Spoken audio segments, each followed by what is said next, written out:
En vérité, ce qui rentre dans le plat d'un journaliste matin, midi et soir, l'État n'a pas trop de regard sur ça. C'est l'employeur et l'employé. L'État a de regard sur ce qui est généraliste, sur les formations. Au moins, la formation est générale, n'est-ce pas? À nous tous. La maison de presse, c'est notre maison commune. Elle est générale à nous tous. On peut venir faire des formations, faire des trucs, c'est ça. L'aide de l'État, le piège, chers amis, je suis ancien, hein, un peu comme beaucoup ici.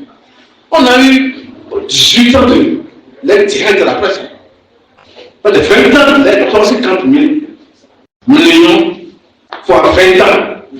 Mais ça, on peut grandir fondamentalement. Ça enrichit des patrons de presse. Mais le professionnel, l'employé, le professionnel, le journaliste, plus le tue, non. À tel point que beaucoup basculer le statut de journaliste, de patron de presse, parce qu'il y a l'aide.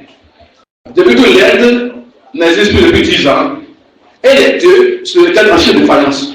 Bravo. Donc, ce qu'on nous souhaité, c'est la mise en place de la convention collective applicable aux journalistes du Bénin. Cette convention collective, la dernière de 2018, que j'ai eu le temps de signer, quand j'étais PNCNPR, fixe les montants selon que vous avez le bac, la licence, le master.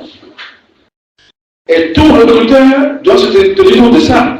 Donc vous comprenez que ce travail-là revient beaucoup plus à l'association.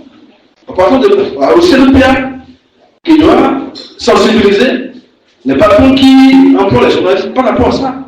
L'UPMB, qui doit prendre le demande pour défendre les journalistes vis-à-vis des patrons. Et la HAC va faire l'arbitrage. La HAC va faire l'arbitrage. Mais nous ne demandons pas de le faire. Croyez-moi. C'est pourquoi l'aide, quand ça va venir, ne sera plus gérée forcément par des structures qui géraient ça avant, que ça ne tombe personne. Et que ça ne gêne personne. C'est eu un cas à l'autopsie qui a été faite qu'on risque d'en arriver à là.